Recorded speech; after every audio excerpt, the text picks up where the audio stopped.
మొదట అసలు ఇప్పుడు హిందువులు ఎవరు అంటే నాకు అర్థం కావట్లేదండి. ఇలా కనిపిస్తారు, వాళ్ళతో మాట్లాడేటప్పుడు పేరు అడుగుదామా అంటే రాహుల్ అని చెప్పేవాడు ఒక్కొక్కసారి ఇక్బాల్ ఉంటాడు, మనకు తెలియదు. దట్ హ్యాపెన్స్ రైట్, మనం అందరం చూస్తున్నాం. ఎందుకు అంటే మనలో ఇతరుల్లో ఏమీ డిఫరెన్స్ లేదు. వాళ్ళు ప్యాంట్ షర్ట్ వేసుకుంటున్నారు, మనం ప్యాంట్ షర్ట్ వేసుకుంటున్నాము. కానీ మనలో ఏ చిహ్నం కూడా మనం హిందువులము అన్నది లేదు. దాంట్లోనూ మహిళలకు ఒక నమస్కారం అందరూ పెట్టుకుంటారండి మహిళలు.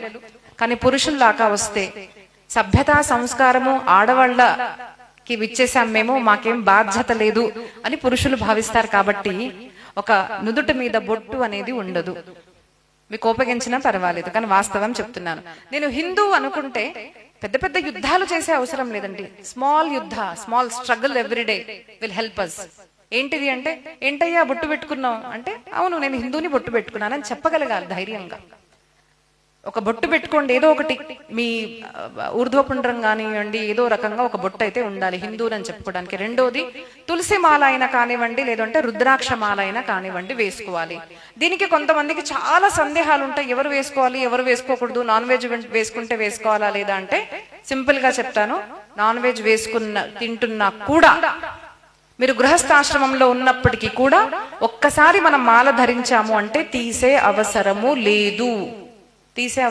లేదు. కాబట్టి రోజు మన కంఠంలో మాల ఉండాలి, నా నుదుట బొట్టు ఉండాలి, అప్పుడే నేను హిందువుని అని చెప్పుకోవాలి.